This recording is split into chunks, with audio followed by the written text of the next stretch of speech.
Right, welcome back to the show. If you just joined us, this is Good Morning Ghana live on Metro TV, and it's time to have our conversation about the mining sector in the Republic of Ghana. But just to inform you that Gracefield Ventures is 10 years old, and it's been 10 years of transforming spaces into havens of beauty and functionality. And when you visit their showroom, which is situated at the number 2 John Yo Street, Kiseman, opposite the Kiseman Park, you would find swivel chairs that embraces you with every turn, sofas that invite you to sink into the embrace after a long day, and conference tables that become the epicenter of your team's creativity. Gracefield Ventures have you covered, from sleek file cabinets to elegant workstations and many, many more. You can reach Gracefield Ventures on 0501-672-776 or 0501-672-777 and get anniversary discounts and gifts. Gracefield Ventures, luxury redefined. Mr. Martin Ayisi, the CEO of the Minerals Commission, is here with me on the show. Good morning, Martin. Morning, Randy. How are you? I'm fine. Yourself? By the grace of God, we're doing well. We're doing well. I need play back the video again.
What's this video about? Randy, good morning. And sorry, got a lot of calls and messages last week that what's going on. Have you terminated your program with Metro? I said no. I think by far, this one and the one on Asempa has become the most popular sort of what we call education program. Randy, we spent the entire June, before that, good morning again, and good morning to our listeners and, if you like, viewers. We spent the entire June discussing everything that we need to know about small scale and community mining. We shall revisit along the line. I'm surprised you didn't start with Black Volta. Maybe it will come along the line. No, after this, I'll do Black Volta and then something I sent to you about lithium. So, as part of responsible mining, to ensure that the small scale people operate properly, the government asked us to develop what we call an operational manual. I think that was also part of the entire document, an operational manual. Practically to guide how a typical small-scale and community mining site should look like. So if you look at the large scale, in fact, some people are even surprised that this is a large scale, if this is not a large scale, or they are surprised that this is small scale. These are the kind of things you have at the large scale part, of course, on a larger scale. So what we are saying is that before any community mining scheme will be launched, by the way, we give them small scale license. You must have certain protocols and certain structures and facilities in place. So you must have like a camp, if you can call it a camp. Now at the camp site, you should have some small offices. So for example, this is a typical office. Maybe a conference room. You must have a good room. You must have a first aid, and you can see a mini clinic there. So this one, for example, shows the clinic, a small clinic, or a place when they are injured, they can actually quickly treat them before they go to the nearest hospital. And then some decent car park, and then have a kitchen, a changing room. You can see this one, they even have toilets. It's all in the operational manual. And then you're supposed to have male toilet, female toilet, have water on site, so they've sunk borehole. So unless you go to these structures, we will not recognize it as community mining. So this is how it's supposed to be done. Now, you can decide to do container. In fact, even the large scale people, they have containers. If you go to the mining site of Asanko and large scale, there are containers there. You can decide to do block if you have some money or you have good sponsors. Or you can decide to do what we call it wood. We accept any of them. What is important, the bottom line is that you must have all those structures in place. So, Randy, this was launched yesterday by the minister. Yesterday? Just yesterday. So this is a model, structure of how a small-scale site is supposed to look like. And we gave them a gold catcher. They are going to work and pay over 2-3 years. Now, this is all that we are talking about when we say responsible mining. So we will need to spend the next 2-3 years and replicate this across the so-called 13 regions where small scale is going on. So this is what we are doing now. This is a typical responsible mining scheme. It's going to create thousands of jobs for the people. That's why I was telling you the other day that if we do this thing very well, and that's what I mean by if we do it this way, these kind of structures, we'll take off the unemployment. These guys can work across. I mean, anybody who sees this or walk to this site will know that these are well organized, they are responsible. Randy, these people, they can file production returns now. Okay? These people, our inspectors will visit them. So, for example, I think it's in the Amansia area. So, the Obuasi Office of Minerals Commission will be visiting them to ensure that they are now doing the work responsibly. This is what we are calling for. This is what Ghanaians are calling for. Now, initially, this place, they were doing galamsey. So now that they have water on site, borehole on site, and then they will mount the gold catcher on site, they will only have to put the water in it and then just get their gold. Nobody is going to wash into the black water or whatever river is around. Nobody, you can't see champagne there. This is fresh, barely 24 hours. You understand? So this is what government is talking about. This is what Mincom is doing.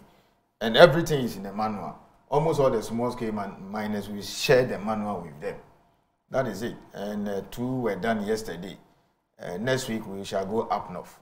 So this is a model, typical, small-scale community mining site to all promote responsible mining. As I speak, folks from the regulatory body in Sierra Leone are coming. They'll be here for a week. And they said we should take them to some of our sites to go and learn about these things. So this thing we see. Yes. Who funds this? Normally the community or the people who come together. For example, some of the MPs, as part of their support, they buy the gold catcher for them. I know several MPs, whether NDC or MPP, because when we are doing this thing, we don't do politics with it. There are several mining communities where NDC MPs are MPs. I need to set this record straight. You understand that? Some of them, so for example, Boli, the seat is an NDC seat. Are you going to say that because it's an NDC seat, you will not do this? No. So some of the MPs have taken it upon their own to buy the gold catchers for them. Some of them are led by the chiefs. I'll be glad if they can show the pictures of their lunch to even see how they dress, because the way they should be attired is also part of the responsible mining. Or the miners, yes, so you see, this is their lunch, and those are the workers. I mean, anybody who is watching this and is not listening to any narrative or just watching the video will think that it's a large scale. We insist on this thing. And the minister, his last question is, have you ensured that all the protocols and all the things in the manner, so you can see the chiefs there? That is it. So the chiefs, look at it, that's Deputy Minister Duka. So in case a miner is injured, he gets a first aid treatment maybe before he goes to CAT. That's Confanoche. So this is what we are talking about. Those are the chiefs seated there. So when they mine, the traditional council will get something, the chiefs will get something. So these are the workers, properly attired. So the sponsors, some are MPs, some of them are the chiefs, some of them are the miners. For example, this was an illegal site. And then we carved it out, we formalized them, and then they came together, brought some people who are sponsors, and then they said, look, we'll pay for the gold catch-up, but everything will be in the name of the scheme. So as they work, pay their taxes, file production, repair, give some to the community, give some to the assembly, then they can also pay the sponsor back, or sometimes they sell the gold to the sponsor. You understand that? Now, this can only happen under the auspices of the district assembly, because you need to inform the DCE, you need to inform the assembly that the minister has, set this date. Is it okay for you? Then the chiefs are consulted. And then we'll do all these background checks. They get a venue, they prepare the place, we come and launch. But before the launch will take place, the district inspector of Minerals Commission, in this case, because it's a man's here, the Obuasi officer will have to go around and tick all the boxes and ensure that what is in the operational manual. Yes, he can see some first aid, he can see conference room, he can see a car park, there's water, there's toilet, there's a gold room, etc. Those things are basic. Then he must see evidence of the miners, they've procured all their working gear, everything, before the minister will go and launch. So you see, this is official. I mean, nobody will call this Galamsey. How does this dissuade those who are engaged in Galamsey? Randy, all the people, all the miners who were dressed there, until yesterday, they were illegal miners. So we asked them, stop. We've spoken to the people there. The company that had that big ground says they want to give that area. So work with our officer. This took about 6 months for them to put all these things together. So I am proud and happy to say that people who until yesterday will have been arrested by the military and prosecuted today are now gainfully employed. That's what I mean. These are illegal miners. So if I'm here, those who are listening to me, and we are circulating this video widely to the small-scale platform to tell them that, look, these are illegal miners. Now they are happy. They don't have to look over their shoulder. Nobody have to, blow their whistle and say, oh, Omubo, or like this are baiting. Yes, they were illegal miners as of yesterday. But now they are properly formalized. So we will need to do more of these things. It requires a lot of money. That is it. So when people say that, these community mining are glorified Galamsey, I said, no. That's why I made an authoritative statement and said the other time that until you go through this process, any signboard you see somewhere in some corner or some village there and they put it there, it is illegal mining. Because we see some areas where people have mounted signboard and they are inside the bush, they're working. Then you hear journalists or even one or two people say, oh, there's Galamsey here, community mining has become Galamsey. So I'm very proud of this. That's a minister standing there, that's a chief. So this is a first aid center, basic. And we are good to go. So thousands of jobs have been created yesterday. Properly, so-called. Other than that, we should have gone to arrest all those people. And you can see the chiefs there. The chief of the area will preside over the Deba. So it means that the chief, the community, the assembly, everybody, the community knows that this is going on. They've accepted it. We have to do stakeholder consultation and they have to be consulted. Other than that, why will a chief come here? You can't just go to a chief. I'm a chief. You can't come to me today and say, let's go to a ceremony. You need to come and inform me properly. That look, and then we will do a formal letter and say, this area has been declared a community mining scheme. And these are the people who are behind. The officer takes them to the chiefs and the DC. So in the next 3, 4, 5 months, we'll take all the necessary steps to prepare the place for mining to take place. So the minister will come and launch at the appropriate time. So the chief will let you know. If he has any question, you ask. And sometimes some of them visit the site. In fact, there's one that we intend to launch next month. It's the chief himself who is leading it and mobilizing his people. So if we have been doing this since 1989, we will not be faced with the kind of thing we are faced with. All right, let's move on to something that I was extremely disturbed about, and we spoke about it the last time you were here. And it has to do with the Volta Lake, which we all thought was the last lake standing, and the very disturbing pictures we saw about activities of illegal miners and how the Volta was being turned into what we've seen, the despicable things we've seen about the other water bodies in some of the mining communities. The last time we spoke, you said that you were in touch with the security agencies. Yes. And that a strategy had been mapped. This is what I showed you. And that there was going to be a serious operation there soon. What's happened? Randy, I'm happy to report that they've cleared all of them now. I think Friday, my minister had a kind of a press conference and then updated the nation on what is going on. Yesterday too, I saw the Savannah Regional Minister, because all these places around the Savannah region, if you see the map, you see some kind of a, is it a U shape, that stretch, that's where the thing is happening. And they've cleared all of them. They remove all the structures. The military are there, the operations are ongoing. They've been there still. We get daily pictures. It's unfortunate I couldn't bring some of the daily pictures that we've been getting. So they are there, they are doing their work, and they are going to stay there, they are patrolling. I think I shared some of the videos and the pictures with you. Yeah. So, yes, as you said, this is the last water body standing, and it should stand. So this is a very serious matter. So are they going to be there permanently? Yeah, they have to be there. And then we have to take steps. You see, this place is a dense jungle. I think I shared a video with you. Very dense, inaccessible. You can only get there either through heli or boats. So they have to be there, because you see, when they leave, they will come back. Sometimes it takes anything between 2 weeks or even less, or if you like, give yourself a month or so to put those structures you see there. Okay? So let's just start pose the two. Look at those things that they put on the water body there. The earlier typical responsible mining scheme I showed, the model. And these are the kind of things they were doing, except that in the Amansia area that we carved out and launched yesterday, they were doing it on land. And this one they are doing in the river body. They are going to be there. The minister is clear about that. They are just going to be there. They have to be there. Because you see, if you don't keep them there, they will come back. And we cannot afford to treat this water body like what has happened in the south. So they are going to be there. There is that assurance by the minister that the soldiers will stay there for a very long haul until the people are tired. That is it. Did they make some arrests or people? A lot of people were arrested. And then again, because it was a dense jungle, a lot of them also fled into the various bushes around. The intelligence or information we are getting is that a lot of them are foreigners. Foreigners? Yeah. Like Burkinabes? Togolese. A lot of them Togolese.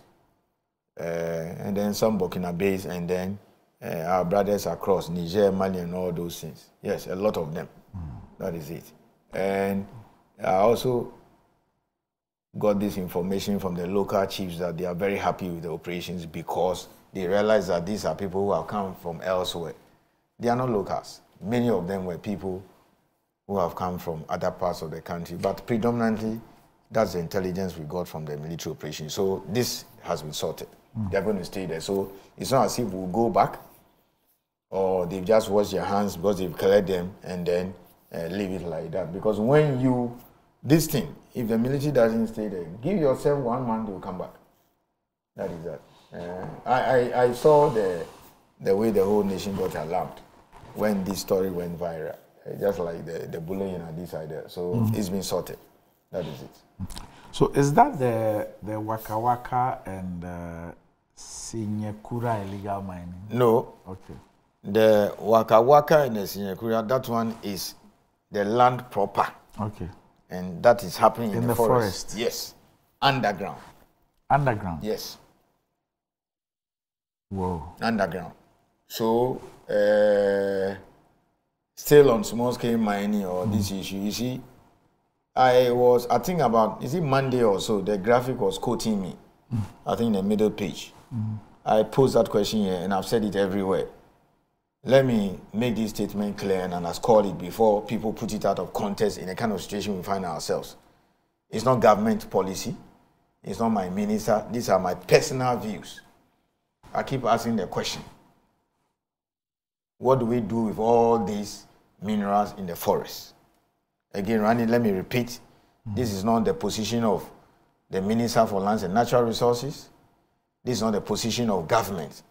This is my personal think aloud views as somebody who regulates, who has the institution that regulates mining in this country. Practically almost all our forest reserves have some minerals in them, okay? It's not just gold, there are other ones too, you know, bauxite, you know, iron ore, and a host of other minerals. So the question we have to ask ourselves is, do we just leave them there like that? Or should we as a nation take a decision and say, can we map these resources and get to know what actually is there, and then make a conscious decision as to whether or not we should exploit them and match that with, let's say, reclamation or how to protect? Okay, we shouldn't pretend and behave like ostriches. This is a debate we should have, and it should be devoid of this environmental extremism or whatever. You understand? So you have less, because we need to go and find out, oh, 5 million ounces of gold. We've done a proper mapping. That's a lot of billions. What do? Do we get some well-organized, large-scale company and say, look, if it is 2 square kilometers, we give you some 20 square kilometers somewhere, you do an offset and reclaim, and then some money is given to Forestry Commission to do most of their programs, some is given to Geological Survey to do other surveys, and some is also used to protect the environment? Or do we just watch what is going on? Because you see, some of the forest reserves, you can't just reach there. Randy, you should understand, again, let me underscore, these are my personal views and positions. It's not even the view of the commission. I'm speaking for myself. My even officers there, we brainstorm can disagree. You see the Bui National Park, it's dense jungle. The Bui National Park, where the Blackwater runs through, very dense. In fact, some areas have even been flooded following the dam and all those things. There are other areas of the national park that, you understand, that are outside the buffer zone. And even there are other areas too that are on land proper that has a lot of minerals. Okay? The question is, can we do proper mining? I know there are roaches and those environments who disagree and they will come against us. Even I see they are speaking against some of these allies. But Randy, Awaso bauxite, the entire concession is in a forest reserve. And you know, you see, you need to put out these facts so that people know. People don't have information, that's why they can say anything they like. But that is not to say that they shouldn't disagree with you. But you see, you should disagree with the person based on facts, based on, like we say in Ghana, Apo. So 1941, we've been mining bauxite in Awaso. It's a forest reserve. It still has several years to go. Parts of Newmont's concession is in forest. Okay, Ahafo. Chirano is forest, but it's underground. So the question is, where the ore body is underground, okay, and you're not going to touch the forest. A question somebody should be asking, or what we should be asking ourselves is there a way we can take the ore body and then maybe have the processing plant outside the forest? Like these ones here you are telling me. You saw the pictures. Yes. After all, Johannesburg, that 56 kilometer stretch, it's all several years of mining underground. Okay? And I want to believe strongly it's a blasting by the illegal miners from these disused shafts that set up all those things. So that's a typical question to ask, for instance. Forest, dense forest. Then you have this huge, maybe gold reserve, underground, where you can just reach it by a shaft. Should we allow mining and have processing plant outside the forest, maybe several kilometers away? You understand that? So the forest is still intact. I mean, these are things we should be debating as a nation and stop pretending. And then you have several thousands of illegal miners entering dense jungles where maybe people cannot reach. Because I want to believe that these military operations is costing the state a lot of money. You understand that, to do all those things.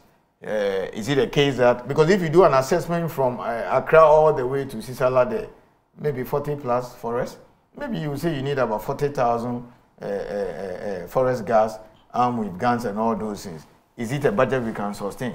So can we make some distinction? The ones that are underground, can't we mine them, for instance, and locate the processing facilities outside the forest and say, okay, the ones that are surface, we'll leave them?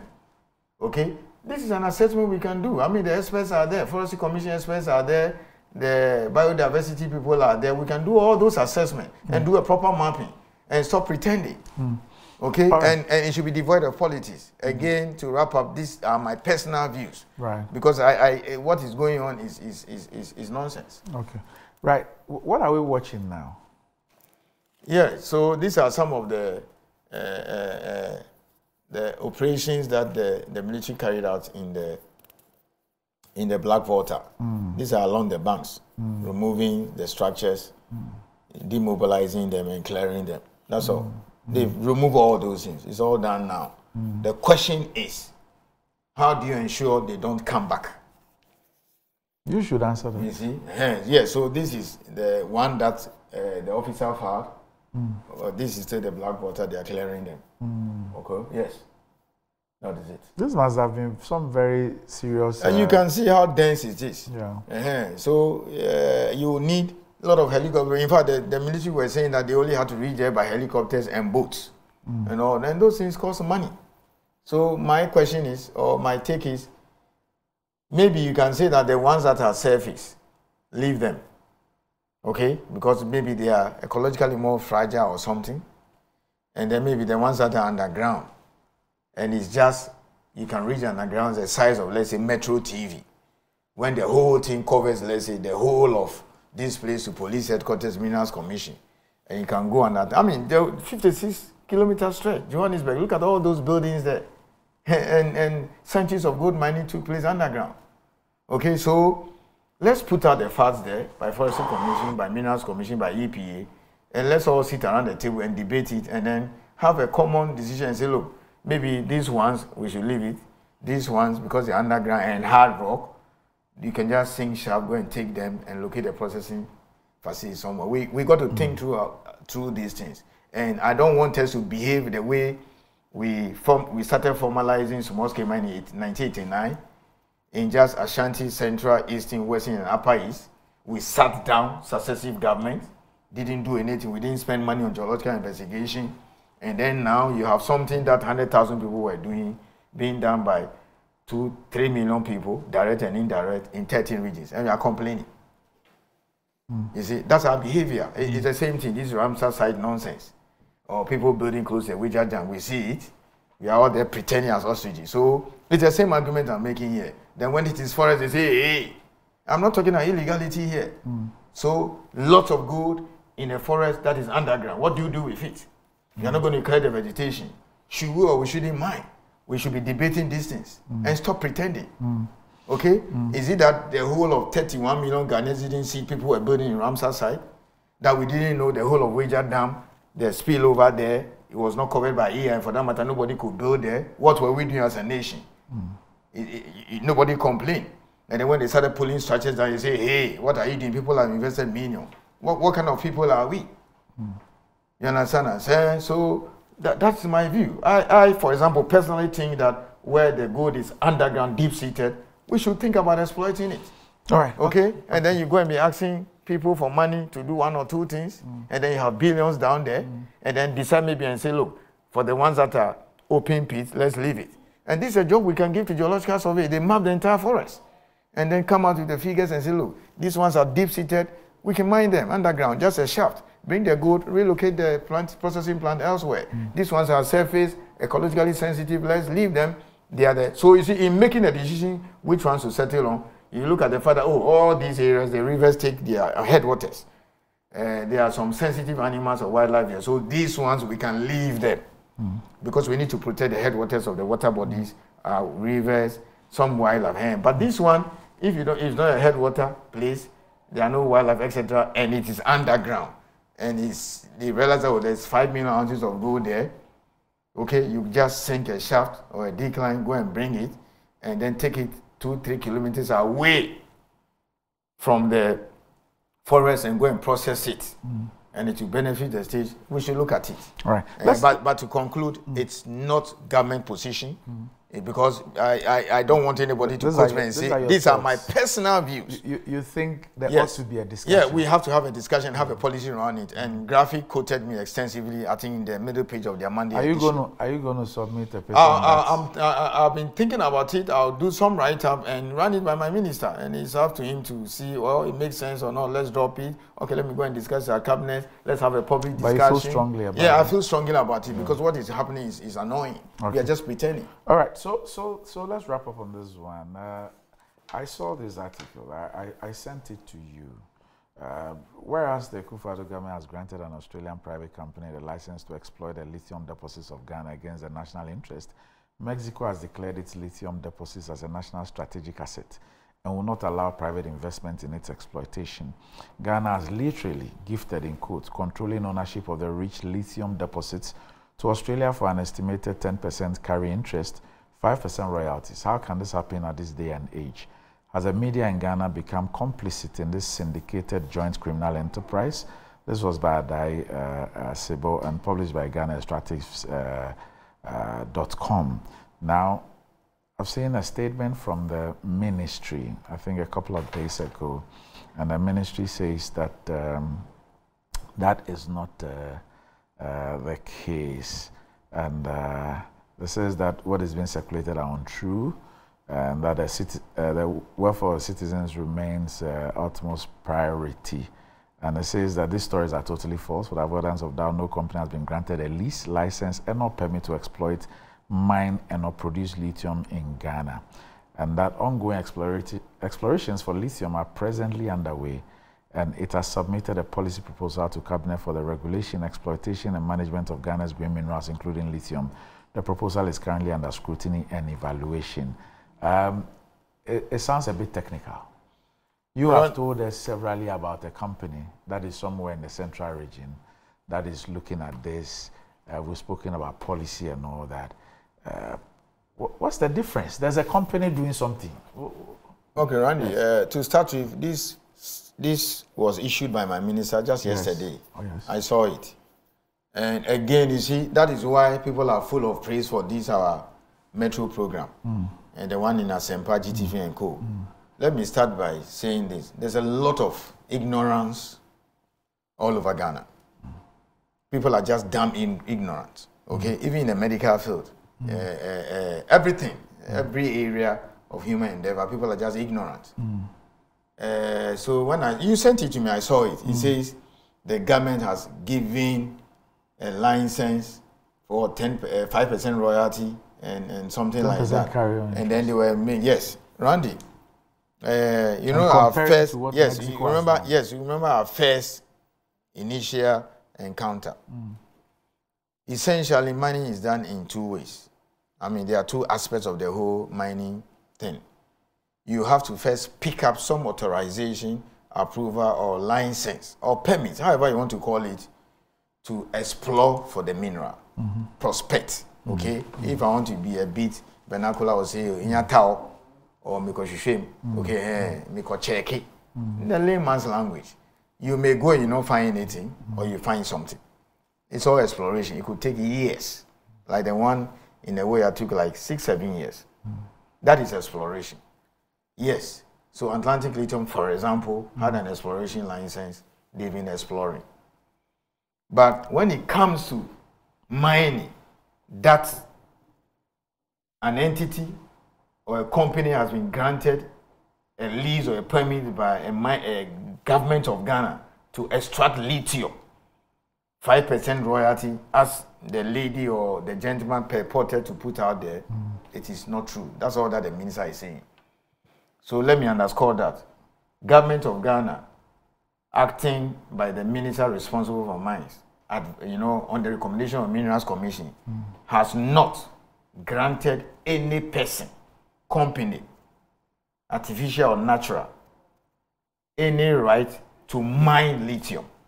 Are you in discussions with respect to granting a license? So you saw the statement, the second or third paragraph. Yeah, yes. there are some companies that are doing exploration. But the lady said people have been giving license for 5% royalty to mine lithium. It's not true. Nobody today has any authorization or authority to produce lithium. Nothing like that has been done. But some companies are looking or exploring. But are you in discussions with of course, with companies of course. The view of granting yes, licenses? of course, but nothing has been done Could yet. it be that in the course of your discussions with these companies, it is the 5% royalties and the 10% carry on interest? So read the concluding part of the minister's release. Okay. He said government will soon come out with a position as to how these green minerals should be exploited. Okay. I think I said that to you. That is so it's exploration that is going on by a lot of companies. But to say that a mining company has been given license to now produce lithium or exploit, and at that 5% royalty, you know, Akufo-Addo government has done something like that, it's not true. Are you familiar with the Mexico situation? I'm familiar. I mean, I'm familiar with a lot of things concerning for me, the thrust, I can appreciate why you would want to clarify, especially when it is emphatic that it has been done, and the position of government is that it's not been done. So I can understand that clarification. But I guess that the real import of that write-up is to say that this is the Mexican example, and that in this day and age, Ghana ought to be looking at the Mexican model. Okay. Just a minute. All right. So we'll be dealing with the issues of lithium and green minerals, and just wrapping up on that as well. Needing to find out what the Mexican example is. It's more of a nationalizing the green minerals and not getting the private sector to do what they believe that we're doing, and that's what I'd want Mr. Martin Ayisi to address, to deal with as far as this particular issue is concerned. Will the Mexican example be the way to go for Ghana, or probably we're looking at something that we think is much better than that? And so we'll find out. And there's a lot of interest that people think that we failed in the way that we've negotiated a lot of these things in the past, and we must not fail on this one. So I'm saying that the thrust of that particular article is that this is how the Mexicans view the green minerals, and this is their approach. And the authors of the article believe that that is the way to go. Randy, let me say this. I think you've asked these questions before, not necessarily on lithium, but generally. You see, before, as a nation, before you take any steps as to how a particular activity should be conducted, you must know what you have. You must know what you have. So, for example, take Saudi Arabia, that we are told, you know, they do about 10 million barrels a day. The only country in the world where we are told has spare capacity. You know, Saudi Arabia can single-handedly change what do you call it, the price of what do you call fuel or crude oil in the world because of what they produce. What Saudi Arabia can do, the kind of maybe tough measures they can take in their, I'm laying foundation in their petroleum sector, Nigeria cannot do it. Okay? Nigeria barely does even, is it 2 or 3 million barrels? Saudi Arabia does, is it 4 or 5 times that? So, before it can take certain action, you must know what you have. That's one. 2, what Nigeria can do, maybe Ghana cannot do it. Okay? We do what? Maybe barely 200,000 barrels a day. Nigeria is doing millions, or Angola. So that's the same way you should be looking at things. There are some countries, they have a lot of reserves. So let's take platinum, for instance. About 80% of the platinum reserves are in South Africa. So if South Africa gets up to there and says, we are shutting down all platinum mines, nobody is going to export platinum, then it means that there will be panic. The price will hit the roof. People have to quickly look at other substitutes. So you got to look at the state of play. I mean, when countries like Indonesia take certain actions regarding nickel, it worries everybody because of what do you call it, the kind of production they have. Why do you think when it comes to green minerals or so-called critical minerals, the West is worried about security of supply. So, for example, cobalt, that is used a lot in these mobile phones. Over 2/3 come from DRC, okay, where the whole of the eastern part is in turmoil. So, Mexico, Zimbabwe, and other countries can decide to do certain things based on what they are seeing. I mean, Mexico, until recently or so, they didn't allow other forms of contracts in the oil sector. They used to do service contracts. And then when they realized that their reserves were going down and all those things, they decided now to open up to allow private people to come and take, participate in oil runs and all those things. So if they are taking certain actions, maybe they are looking at capacity, what they have, and they can do certain things. As I speak, just 3 countries control the world's reserves of lithium: Bolivia, Argentina, and Chile, the so-called lithium triangle. So, Australia, right now, as we speak, Australia produces 50% of the world's lithium. So if Australia decides that, look, I'm going to withhold production and all those things, prices may hit the roof. So countries do these things for various reasons. So we cannot just get up and say, look, the one we have here, so far, the only one we found, they're going to produce about 320,000 tons a year. If you go to Mali, Gulamina, it's about 800 and something tons. But you see, Mali is different from us. We have advantage of governance. They are landlocked. So if they have to take it out raw, then they have to transport all the way to, let's say, Senegal, or they'll go to Ivory Coast. So that will add up to transport cost. And where it's at the coast there, you can have a processing plant, or assuming we are even taking it. Okay? So Mali also may have maybe 4 or 5 times what Ghana has, but maybe the cost of producing it in Ghana here and taking out, it may be far cheaper because of maybe the associated infrastructure. Do you understand what I'm saying? Guinea, depending on which figure you're looking at, people quote anything between 25 or 40% of the world's reserves of bauxite. But at least we can bang our hope on 25. So if certain countries decide to do certain things, then they can. I mean, the muscle. Yeah, you can imagine if Saudi, the so-called Gulf Cooperation Council, gets up today and say they are withdrawing certain quantities of barrels of oil. You see $150, $200 a day. So don't just get up and say, oh, Indonesia has banned the export of nickel and bauxite, so you also do the same thing. Now, Indonesia has huge reserves of bauxite, and they are one of the big players for nickel. Nickel is a battery mineral, okay? So they took this hard stand and say, no more, raw nickel going outside. You're going to process locally. So the Chinese who run most of the mines are now building smelters and refineries. They are doing it. But you see, the size of the nickel deposit in Indonesia is not the same. Okay? So, just because, other than that, I have this joke.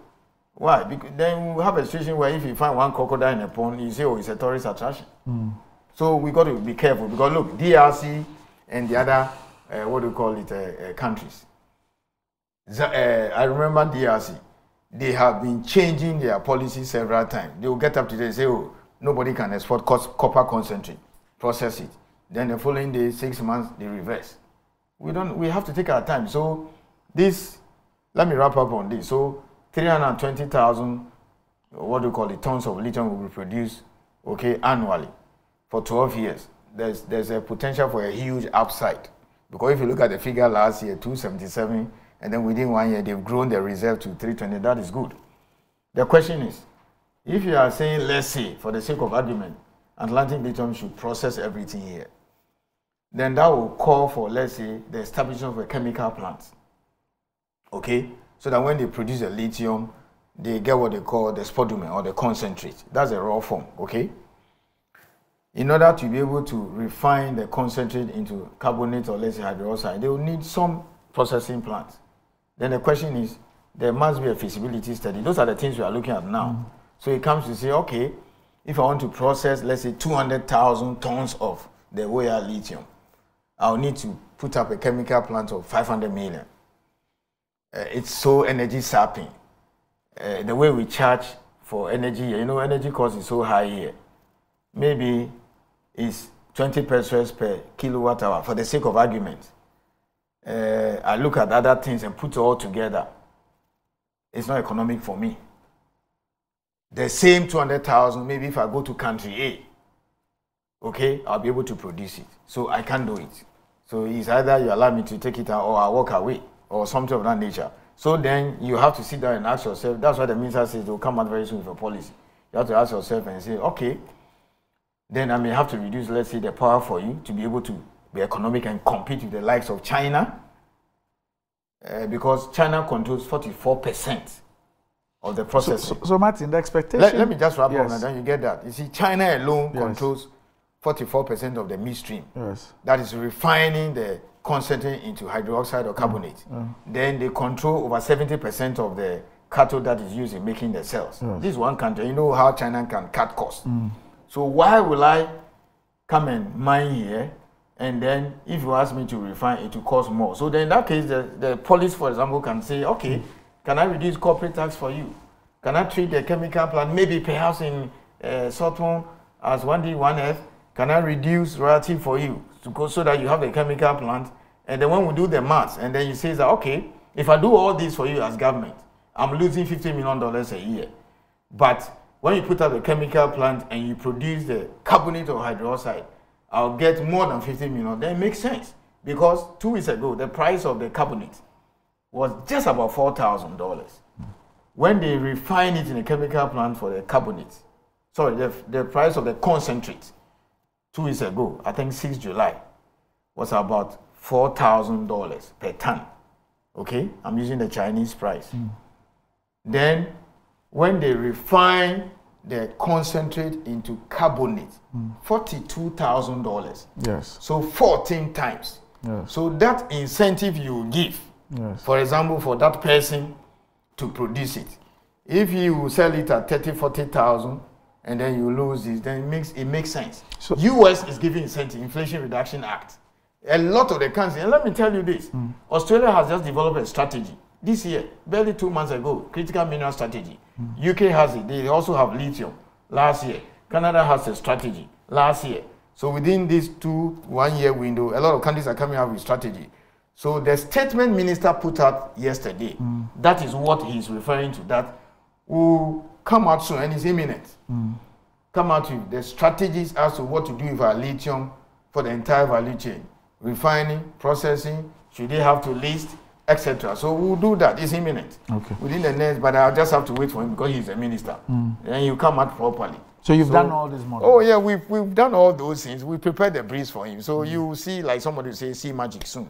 All right. Okay. We'll come out and there will be a lot of public consultation. Okay. Yes, but nobody has a license to mine lithium as I speak. Okay. I'm the boss of the Minerals Commission, and minister doesn't sign any license unless he moves from Minerals Commission. And here am I telling you that I have not recommended anything to him to give anybody license or has been given license to mine lithium. Full stop. All right. Okay. So that'll be it. Thanks, Martin, for your time. I hope to see you next week. We'll continue with our discussions, and we'll be tracking the progress on the water leak as well, and of course the small-scale mining bit too. So up next, Metro Sports.